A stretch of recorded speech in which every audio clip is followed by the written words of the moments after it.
Today we're going over the Precious Siblings banner in Fire Emblem Heroes. It's that time of the year where we send more hilariously overpowered kids into battle.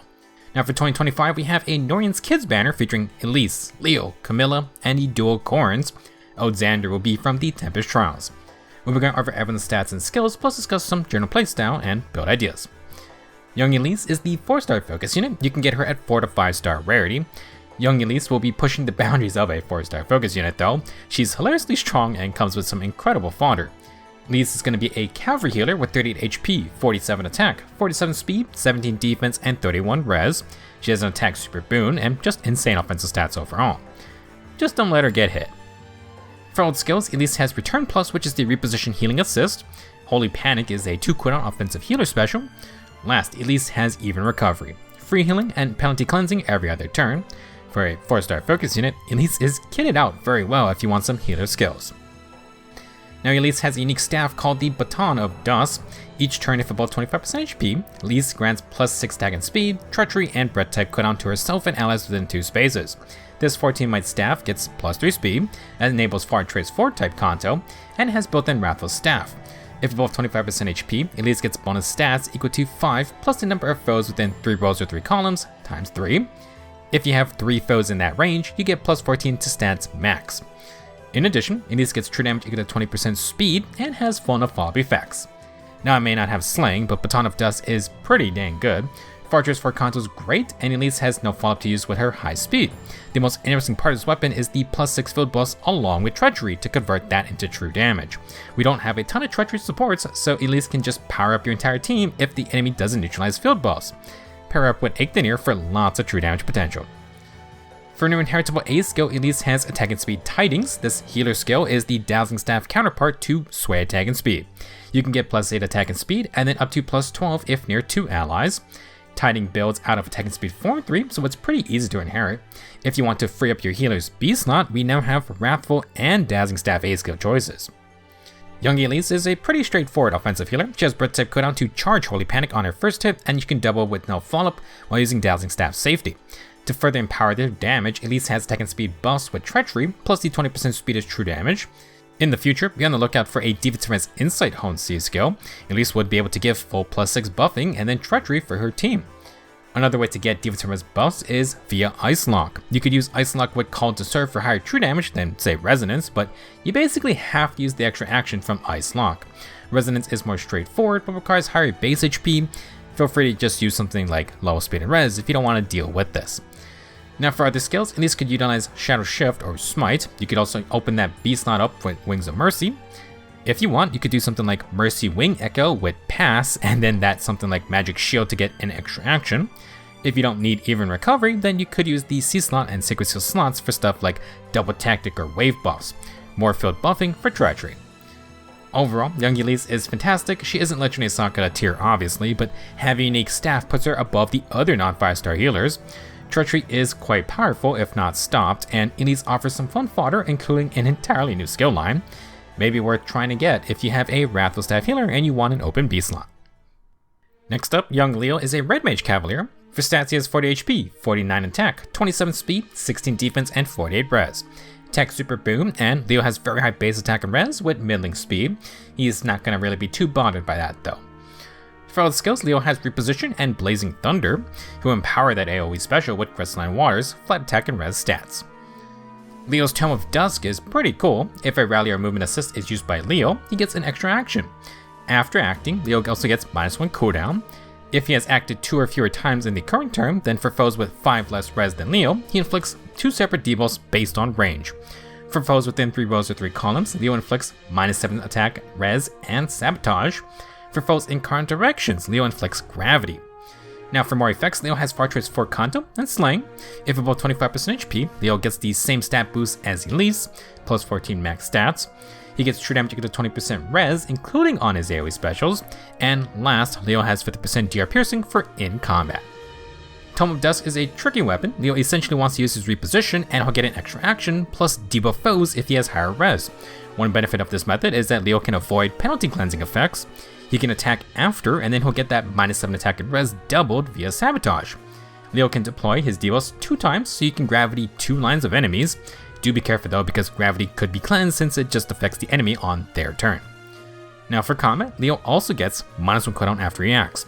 You can use this 2 times per turn, though technically more if danced, I believe. Regardless, Leo can abuse this to pre-charge his AoE special. Leo has 2 new inheritables that are variants of older skills. Attack and Res Detect inflicts -4 attack and res in combat. If a movement assist is used, inflict exposure on the closest foe within 5 spaces of both the user and the ally. Exposure will spread out 2 spaces from there. For any foes with exposure, Detect inflicts -5 attack and resistance and neutralizes their attack and res field boss. This can benefit allies in their fights as well. Now attack and res Detect comes from attack and res Snag 3, which is only otherwise found on Thief Cat. Good luck with that if you wanted all of Leo's skills. Now, Detect is mainly best on units who get extra actions. It's another mid-phase debuffing tool that Penalty Cleansers can't get rid of. Leo's last inheritable skill is Attack and Res Inside Home. Every turn, grant +6 attack and resistance, and incited to the user and allies within 2 spaces. You get bonus attack and res during combat equal to 2, plus the number of allies with incited active. Since incited can grant +3 to all stats, if you initiate from 3 spaces away, this skill gives +14 attack and resistance by itself.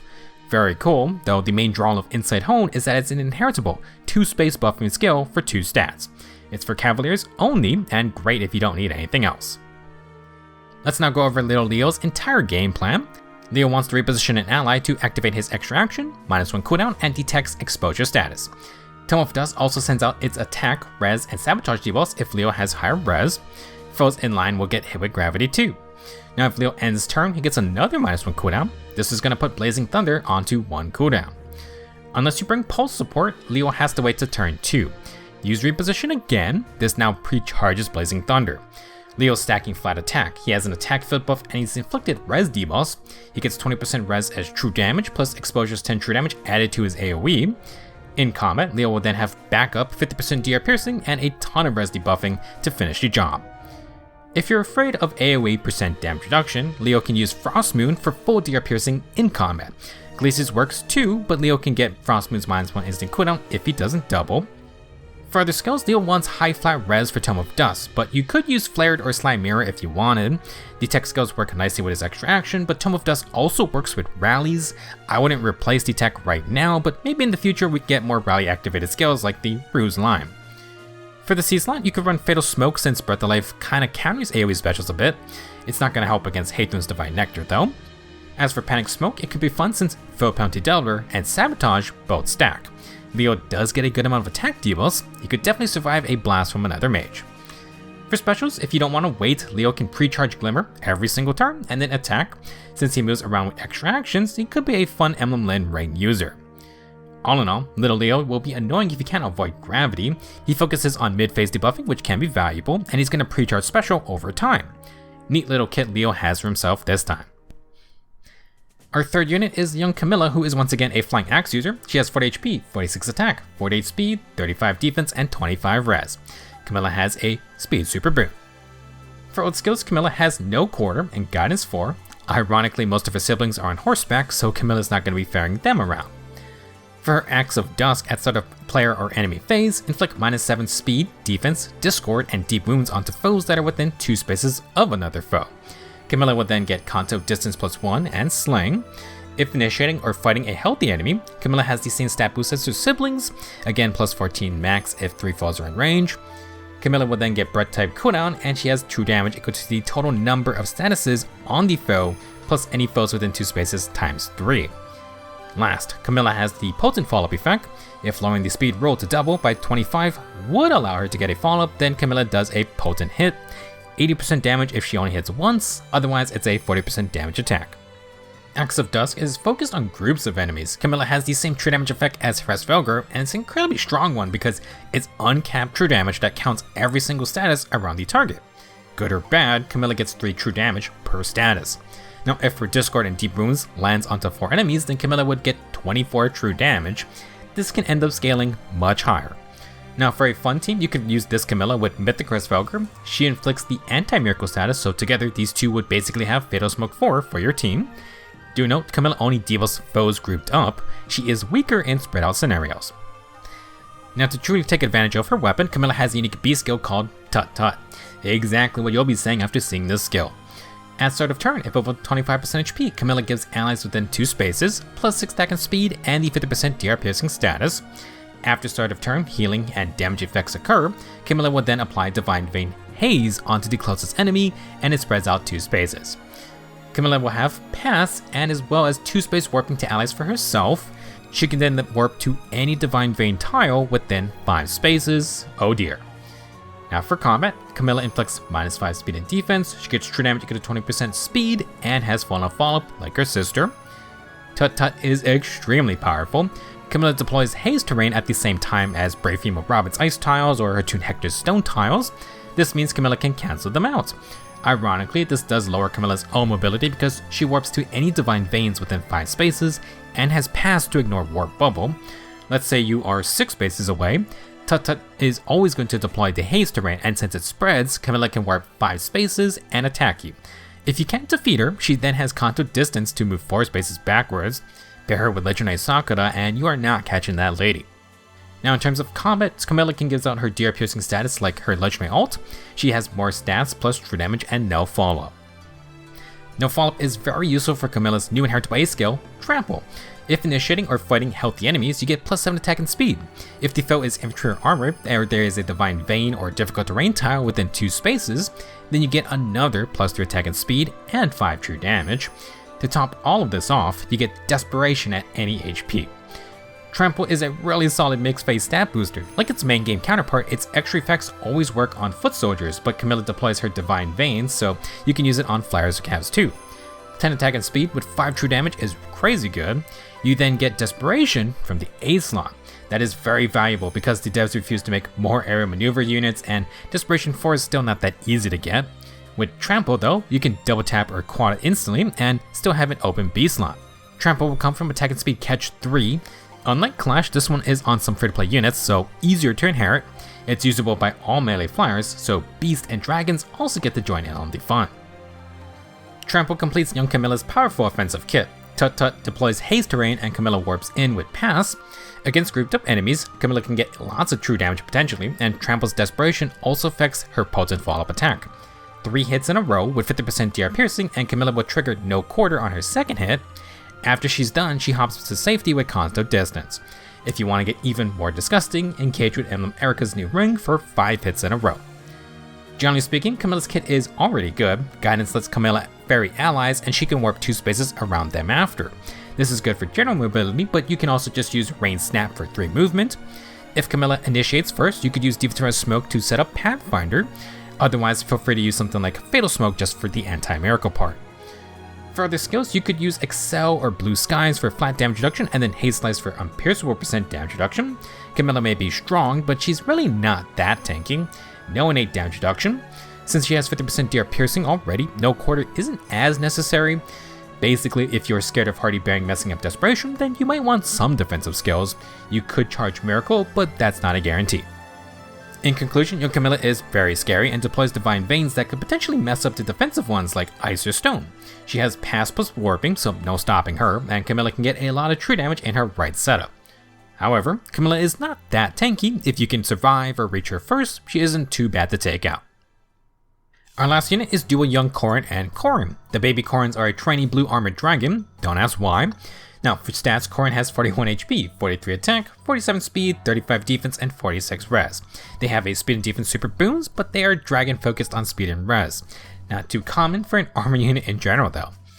For stats, Corrin has Clever Fighter, which is the go-to speed skill for armors, no follow-up, tougher to double, and 10 flat damage reduction. Corrin also has Lower Guard. This is the near save skill for dragons and beast units that has Warp Bubble. Ignore that the previous unit we just talked about was a melee warper with Pass. For the new Dust Stone, every turn and at start of enemy phase, if above 25% HP, Corrin grants a new Draconic Hex status to allies within 2 spaces. Corrin also gets Time's Pulse themselves. Now, for Comet, this is a Slaying Dragon Stone. If above 25% health, Corrin has the same stat booster as everyone else. There is a change though, and that's if Savior is triggered, it's automatically going to give them plus 14 stats. Now to add on, Corrin gets true damage and flat damage reduction equal to X. X is the number of allies within 3 spaces times 5. Have 3 allies with 15 true damage and flat DR. Again, if Savior triggers, you get the max 15 regardless. Next, Corrin has Scowl, but on top of the regular Scowl effect, if the foe has Brave attacks, Corrin Scowls the second Brave hit as well. Last, Corrin gets -1 cooldown after combat if their special is at max value, aka they have full times pulse 4 on this weapon. Draconic Hex is a new status that inflicts -5 stats on the foe. It then tries to inflict another -5 for -10 total. Similar to the tier 4 Seal B skills, the extra 5 debuffs are only going to happen if the enemy does not have field debuffs active. Let's say the foe has -7 speed and defense from Camilla. Draconic Hex is going to inflict -10 attack and res, but only -5 speed and defense in combat. This is because it's accounting for Camilla's on-field debuff. Basically, the trainee armor dragon is going to abuse their stat advantage with more stat advantages. Corrin gets some easy true damage and flat DR, and then they have a new Scowl effect that affects Brave hits too. The devs saw 1 week of Brave Erica and had enough. Now, for the times pulse 4 effect, this is going to precharge Corrin's unique Dragon Fang Fire. Essentially, this is just an upgrade of legendary male Corrin's Dragon Fang Shot special. The only upgrade is that Corrin gets the +5 Phantom Res bonus. They also get up to 80% damage reduction against AoE specials. For the other effects, this is a 2-cooldown Iceberg type special, and Corrin gets unpierceable % DR if they win a res check. If the special is charged, Corrin gets 40% DR on all attacks, and their counterattack has 50% DR piercing. After combat, Corrin deploys water tiles within 2 spaces of the target. For a reminder, water terrain is a difficult terrain for ranged foes. Enemies are going to lose 5 speed, and their regular % DR skills are cut in half. For their dual skill, Corrin gives a status that makes the speed roll for doubling increase by 10. This means enemies need 15 or more speed to double Corrin and their team. At the same time, Corrin deploys water tiles within 3 spaces for 2 turns. We'll talk more about this dual skill in just a bit. Continuing on, Corrin has a new inheritable A skill called Primordial Boost. Essentially, this is another tier 4 boost skill, but only for armor units. Like the other boost skills, you get 5 HP. This new variant will then give +9 speed, defense, and res, and it heals 7 HP after combat. This always works on enemy phase, and you can attack a high HP foe on the player phase too. Primordial Boost can be inherited with the tier 3 Earth or Water boost. Armors get a triple stat boosting A skill with 5 HP, and instead of Guard, you get 7 HP healing. Funnily, Guard isn't terrible for a Scout Dragon, but understandably, it does get bypassed a lot these days. Let's bring together Duo Corrin's kit. They must win a res check for their Scowl and unpierceable % DR from Dragon Fang Fire.